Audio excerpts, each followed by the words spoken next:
So in front of me here, we have the most powerful, closest to current generation Radeon card I have ever purchased. I got a very good deal on this. This is a AMD Radeon RX 6800 XT. Most of you know what this is. For those of you who don't, it's AMD's direct competition to the RTX 3080. I've seen the numbers. It's a hard one to call.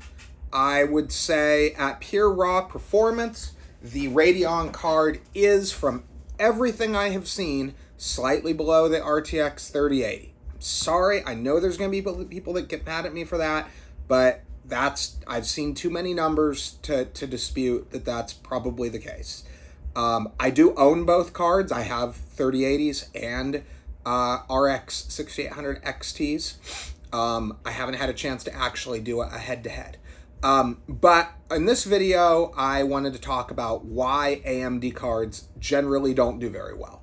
And I think there's a few specific reasons, and most enthusiasts are going to have their own opinion on this. This is mine, so if you disagree with me, you disagree with me. But, okay, so my first reason, biggest reason, I think, is, it's going to sound dumb, but they aren't Nvidia. Okay, so when you see AMD release a card, they're always chasing Nvidia. So they don't ever just do their own thing. It's always chasing Nvidia, especially now. It used to be, so there used to be a lot more competition. I mean, 10, 15 years ago, it's been a while since AMD was just generally, well, it wasn't even AMD back then. It was ATI back then. It's been a long time since Radeon generally went head-to-head with GTX. Now, occasionally you get cards like this. The RTX 3080 and this really competed. But oftentimes, more often than not, the AMD cards do fall a little bit short of Nvidia cards. And here's the thing. People generally want Nvidia. Now whether you like the reasons for that or don't, the simple fact is the market data shows people prefer Nvidia. The numbers are just so overwhelmingly to the point where, I don't know, what was it, like 88% or something market share for Nvidia, something ridiculous like that. And here's the thing. So, and this goes into the next aspect of that, but there's a lot of stuff that the AMD cards don't do as well as the Nvidia cards. And that doesn't have to be, it doesn't have to be a negative. They could use that in their benefit. They could price the cards so that, yeah, our card's a little bit slower, but it's a way, way, way, way, way better deal. Oh, our card is 8% slower, but it's 30% cheaper for the performance. Why would you buy the Nvidia card? But they don't do that. They try as hard as they can to get the price as high as they can. You saw that with this card. So this card was released, according to stuff I could find, MSRP new for this card was $649.99. The price for the 3080 was $699.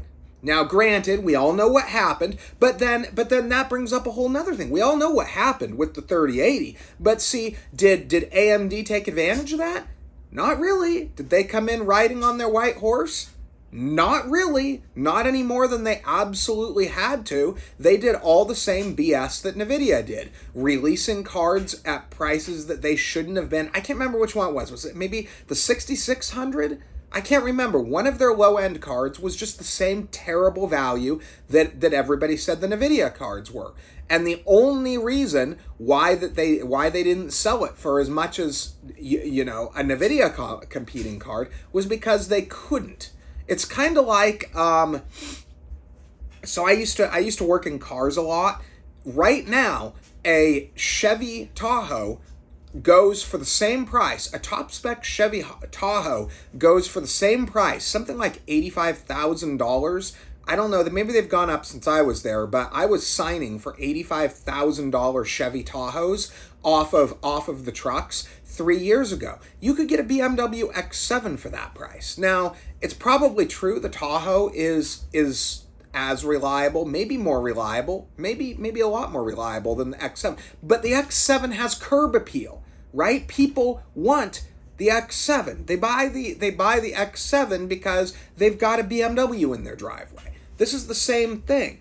AMD only prices these cards for the difference in performance. They do not price the cards for the difference in curb appeal. So this is, like I said, this is the first top-end AMD card I have had in a long time. I think back in 2010, maybe 2009, I think I had a Radeon HD 4890? Yeah, that was the card back then, 487 and 489. I had a 4890 and a Nvidia GTX 280 side by side. I owned both of them. I liked the AMD card, I really did. Back then, though, see, now we go into the other issue. There's a lot of stuff the Nvidia cards do better. So, for example, creative work. Now, yes, I know there are some workarounds and some CUDA emulation, some stuff like that. I'm a techie and I don't even want to mess with that stuff. I want to throw my card into the computer. I want to tell Adobe Premiere CUDA render and be done with it, okay? I don't want to mess with all that stuff. And if I don't want to mess with it, a lot of other people don't want to mess with it too. So if you're going to make it so that your competing card is $50 less, but it's negligible performance difference. This card definitely wasn't, I believe it was slightly lower than the 3080 from what I've seen. But even if you believe it's dead even, the upscaling is better on Nvidia. I'm sorry, I've seen them both. I got nothing but praise for FSR. You will see me defend FSR all day long. It's not as good as DLSS. On a good DLSS card, like a 3080 or like a 4080, something like that, the final video quality output of DLSS generally looks better, and you can crank the DLSS higher. So anything higher than usually what they consider the balanced setting on FSR really tanks the quality. Now, the quality and ultra quality settings on FSR are, in my opinion, really negligible difference compared to comparable high-level DLSS. But once you start really cranking the upscaling, yeah, DLSS looks better. The one big saving feature that FSR has is that it'll work on some cards on older cards, for example. So for, say, a GTX 980 Ti, FSR is going to pay for that little party, hands down. FSR is going to make a card like the GTX 980 or 980 Ti perform very well on reasonably newer games. Cyberpunk 2077, Jedi Survivor, Hogwarts Legacy, Horizon Zero Dawn. Those are games that the FSR is going to make a big difference, and I say Nvidia is the biggest winner. But at the end of the day, I think that AMD needs to price these cards both for the decrease in performance. So say the 7900 XTX, I think, is a good example. It's not. I know there's some cherry-picked games. There are that the AMD card might be the same or slightly faster, but they are crazy cherry-picked. Most games, the 4090 just destroys everything else out there. Now, if I really shop around, I know bad deals on the new market, but if I shop around, I can get a 4090 for only $4 or $550 more than a RX the 7900 XTX. Now, they're doing better now that I'll occasionally see them for like $758, the 7900 XTXs. That's compelling for me. I would consider, say, like a $700 7900 XTX. I'd consider that card. I really would. And then the last thing I touched on earlier is that people think AMD is riding in here on their white horse to save the day. Like I said, look at what they did during the pandemic. They tried to do the same thing Nvidia did.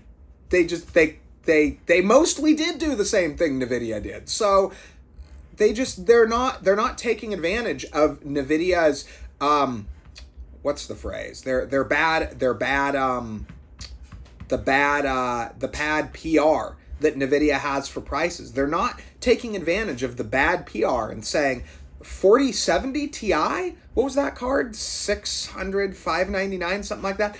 Why not release a $375 400 card that competes gaming wise? I know they can't compete on CUDA and all that kind of stuff, but give me a card with the raw gaming performance of a 4070 Ti for like $400 and at least move some cards. At the very least, do what you have to do to buy some loyalty. If you have to lose a little bit of money or not make much money on some cards to buy some loyalty, and maybe like somebody like me that's just curious that would buy, like I would buy an Intel 770 just out of curiosity. Okay, I'm still considering it.